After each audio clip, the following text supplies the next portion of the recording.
Bonjour à tous, j'espère que vous allez bien. Aujourd'hui, comme vous voyez, on se retrouve dans une vidéo un petit peu spéciale. Il y a mon petit frère qui est là, qui me filme derrière la caméra. Je suis actuellement en train de faire ma tournée de l'après-midi. On est le 16 juillet. Et voilà, on avait une idée, comme Valentin, mon frère, n'est pas du tout dans le milieu. Je lui ai demandé de venir, de m'accompagner avec des questions qu'il se posait sur notre métier en général ou le métier libéral plus spécifiquement. Et voilà, de donner des réponses, de partager un petit peu avec lui. Je trouvais ça marrant de confronter, marrant et intéressant de confronter nos deux mondes professionnels qui ne sont absolument pas les mêmes. Donc j'espère que ça va vous intéresser. Puis peut-être que je vais répondre à des questions que vous posez. Donc voilà, je vous laisse avec la suite. Numéro 1, Grey's Anatomy ou Urgence? Urgence. Ok. Mais c'est parce que je suis vieille, ça. Je suis vieille. Non, je trouve que c'est plus réaliste, je trouve que c'est plus tourné vers la médecine. De toute façon, j'ai toutes les saisons d'Urgence en DVD, donc je dis Urgence. Parfait. Sans aucune hésitation.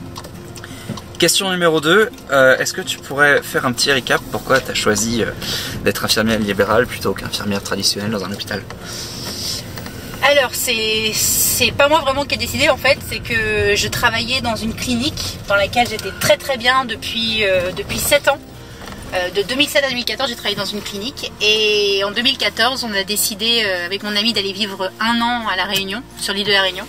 Et en fait, là-bas, il fallait trouver du boulot. Et après un petit boulot dans une clinique, il y a un cabinet infirmier libéral qui m'a contacté, qui m'a approché. Et j'ai découvert en fait le milieu du libéral à La Réunion, sous le soleil, avec des gens adorables, des conditions de travail, voilà, géniales. Et quand je suis rentrée après mon année à La Réunion, je suis retournée dans ma clinique. J'avais demandé une année sabbatique. Et en fait, je me suis rendu compte que c'était plus du tout pour moi. 1, le fait d'être enfermée, et 2, comment est-ce qu'on travaillait, quoi. Donc du coup, j'ai tout quitté encore au niveau professionnel pour finalement lancer mon cabinet. Donc voilà comment le destin a décidé pour moi que je fasse du libéral. Alors petite question pratique pour moi, j'ai pas le permis, est-ce que tu penses que c'est possible d'être infirmier libéral et de ne pas avoir la voiture? Non, ça dépend des endroits où on exerce. Je sais qu'il y a des infirmiers dans les grandes villes, notamment à Paris, Lyon, qui ont des tournées tellement concentrées sur des quartiers qui font leur tournée à pied ou en trottinette ou en vélo. Mais ça dépend, les infirmiers en campagne, ils peuvent parfois, ils peuvent faire 150-200 km dans la journée. Moi, quand j'étais à La Réunion, on était sur 3 communes, mais bon, c'était très disséminé. On faisait parfois 250 km la journée, donc à moins d'être très sportif, de vouloir faire le Tour de France, sans voiture, c'est compliqué. Question un peu plus pragmatique du coup, est-ce que tu gagnes plus en étant libéral qu'en étant infirmière traditionnelle? Alors en termes de chiffre d'affaires, oui, je gagne plus en étant libéral que mon salaire d'infirmière en clinique. Mais à ce chiffre d'affaires, il faut déduire les charges, il faut déduire les impôts, l'URSSAF, les prévoyances obligatoires et les non obligatoires. Donc au final, en déduisant tout ça, on déduit 30 à 40, voire parfois 50% du chiffre d'affaires. Au final, oui, en déduisant tout ça, je gagne plus, mais pas beaucoup plus. Mais c'est vrai que on a un train de vie, je parle pour moi, hein. J'ai un train de vie qui est plus facile et moins ric-rac depuis que je fais du libéral. Complètement. Mais il ne faut pas oublier que ce qu'on gagne, ce qu'on touche en libéral, ce que la Sécu et les mutuelles nous versent, c'est pas ce qu'on touche comme salaire pour nous. Voilà, il y a plein de choses à déduire. Mais voilà, c'est quand même plus confortable. Et au-delà de l'aspect financier, je me sens 15 000 fois plus libre, quoi. Je ne vais plus travailler avec la boule au ventre. Je dois être compte à personne, si ce n'est à moi-même, à mes collègues aussi. Mais on a quand même un statut de libéral et d'indépendant en fait, entre guillemets, qui nous permet d'être son propre patron. Alors on dépend, en étant 3 infirmières, on dépend d'une organisation, on dépend d'un cabinet, mais j'ai de compte à rendre à personne, si ce n'est à mes patients en fait. Donc c'est vrai que voilà, je me revois pas pour l'instant dans le contexte actuel, je ne me vois absolument pas retourner en service. J'ai adoré travailler en service, il y a plein de côtés positifs, il y a plein de côtés négatifs pour les deux, mais pour l'instant je m'épanouis pleinement en libéral. Une autre question que j'avais en tête, c'est est-ce que tu passes plus de temps sur le terrain ou chez toi à faire la paperasse?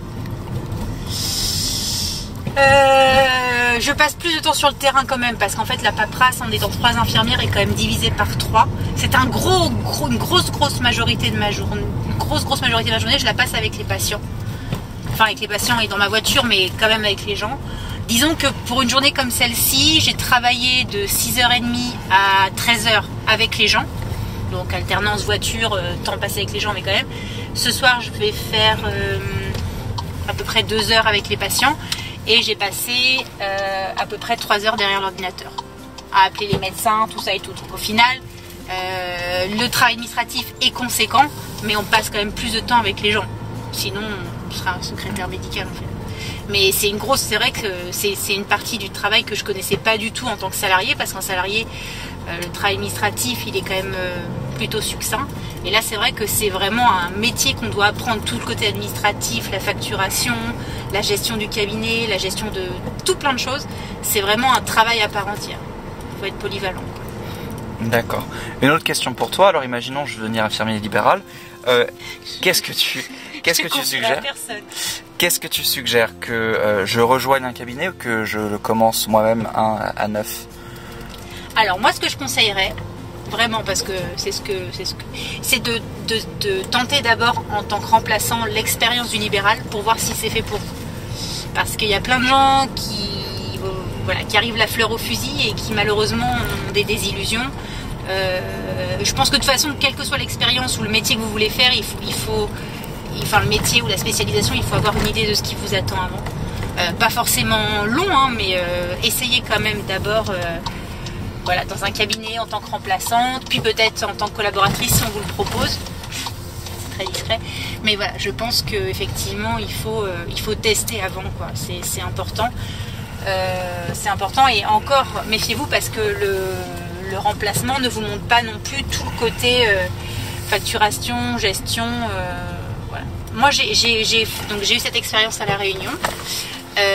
Donc je suis revenue en France et j'ai fait 2 remplacements dans 2 cabinets différents de longue durée avant de lancer mon cabinet. D'accord. Et tu préfères quelle situation? En fait, en tant que remplaçant, ça a les avantages du salarié parce qu'en fait, vous venez, vous faites le travail et après vous rentrez chez vous, vous rentrez, il n'y a pas de travail à côté. Mais on est beaucoup moins libre, on est dépendant des infirmières pour qui on travaille, celles qui décident de ce qu'on fait, de ce qu'on doit faire. Alors oui, il y a des côtés fatigants au niveau administratif en étant à son compte, mais c'est toujours pareil, il y a cette sensation de liberté, qu'on retrouve dans aucune autre situation. Puis en tant que remplaçant, c'est difficile de gagner un petit peu la confiance des patients. C'est plus là, moi je suis installée depuis 5 ans, enfin mes patients c'est ma famille quoi. Et en tant que remplaçant, c'est vrai que du coup comme on bouge pas mal, on fait pas mal de cabinets, cette sensation d'appartenance à une organisation, d'être apprécié par les gens, c'est plus éphémère. Donc je préfère, malgré les aléas, je préfère quand même ma situation actuelle. Est-ce que tu as l'impression de travailler plus? En quantité? En quantité. Oui. D'accord. Est-ce que tu as quand même l'impression, malgré ça, que tu économises mieux tes forces que lorsque tu es dans un service traditionnel? Les journées sont plus denses, mais il y a quand même des pauses entre chaque patient, le fait qu'on prenne la voiture, Et puis la charge émotionnelle est différente que dans les services. Dans les services, les gens ils sont là parce qu'ils sont mal. En libéral, on prend des gens en charge parce qu'ils sont pas bien, mais on prend aussi en charge des gens au quotidien pour des problèmes chroniques, mais pas pour des problèmes graves ou qui peuvent mettre la vie en danger des gens. C'est vrai que moi, avant, je travaillais dans un service de soins palliatifs. C'était pas du tout le même contexte. Donc effectivement, physiquement et psychologiquement, c'était quand même plus dur. Mais là, j'ai l'impression de plus travailler. Alors il y a des journées qui sont très dures et parfois on a affaire à des drames, mais c'est vrai que c'est quand même plus du quotidien et plus de l'accompagnement. En fait, c'est 2 métiers différents. C'est vraiment 2 métiers complètement différents. Il y a toujours le terme infirmière dans les 2, mais ça n'a rien à voir. En fait, c'est même pas comparable. J'ai aimé faire les 2, mais je me sens peut-être plus fatiguée physiquement là, parce qu'effectivement c'est beaucoup de travail, des journées qui sont longues, tout ça et tout. Mais psychologiquement, j'étais plus éprouvée en service. D'accord. parce que tu subis aussi plein d'autres choses autres que le travail qui est compliqué, la maladie qui est difficile, les sous-effectifs, voilà, la pression de l'équipe, voilà, les cadres, les médecins, enfin c'est complètement différent. Mais c'était, pardon, c'est très discret. Psychologiquement, c'était plus éprouvant en service. Mais physiquement, c'est plus dur, c'est plus dur en libéral. Je dirais ça comme ça. Est-ce que je peux te poser une dernière question, enfin une dernière question avant que tu partes? Est-ce que tu peux me décrire du coup un profil typique ou des qualités, des compétences qui seraient nécessaires pour travailler dans cette profession-là, qui serait pas en libéral? Voilà, que tu ne retrouves pas forcément en profession d'infirmière normale. Je dirais de l'empathie. Je pense que le gros point à savoir, ce qui peut être une qualité en libéral, c'est que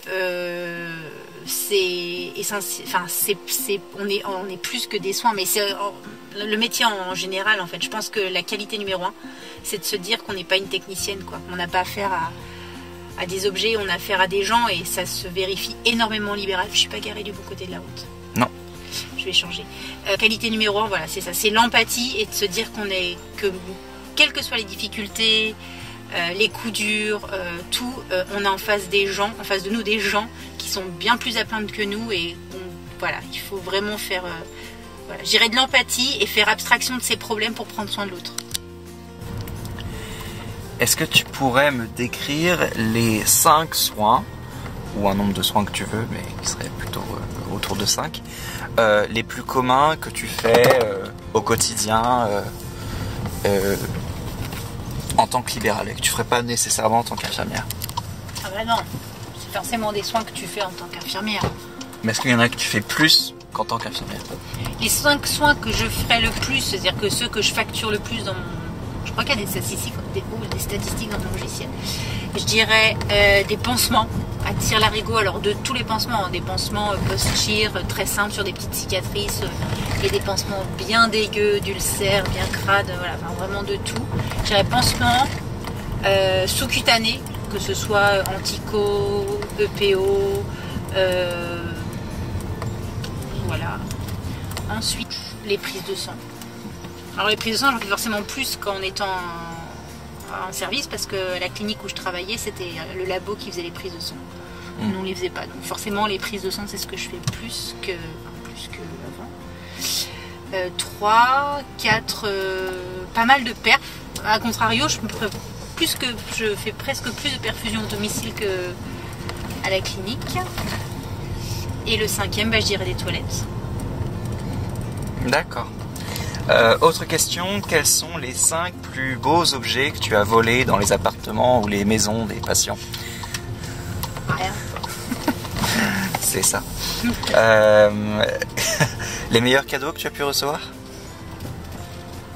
Ouais, on a plein de cadeaux, on a plein de cadeaux, mais ça vient toujours du cœur, mais des fois il y a des cadeaux quand même qui sont assez insolites. J'ai une dame un jour qui m'a offert une Vierge Marie transparente remplie d'eau bénite. Je sais pas comment le prendre. Vraiment, elle me l'a pas jeté dessus. Hein. T'aurais explosé. Mais ouais, non, après ça vient toujours du cœur. Hein. Donc voilà, c'est toujours... Puis bon, on a souvent affaire à des gens qui n'ont pas forcément de moyens, mais voilà. On a des cadeaux, c'est toujours gentil, ça vient toujours du cœur, donc c'est toujours accepté avec plaisir. Il y a un incendie là-bas ou quoi? Regarde. Ouais, bon, on dirait. Bon, faites des nouveaux patients. Et voilà, j'espère qu'en répondant aux questions de Valentin, j'ai peut-être répondu à des questions que vous posez. Ce que vous pouvez faire, c'est vous n'hésitez pas à poser des questions plus spécifiquement sur le libéral ou autre, ou sur mon parcours professionnel dans les commentaires. Et ce qu'on fera, c'est que Valentin reviendra un jour où il fera moins chaud, et il me posera à ce moment-là vos questions que vous m'avez posées en commentaire, et j'y répondrai avec plaisir dans une prochaine vidéo. Voilà, je vous fais de gros bisous, je vous dis à très vite pour une nouvelle vidéo. Bisous.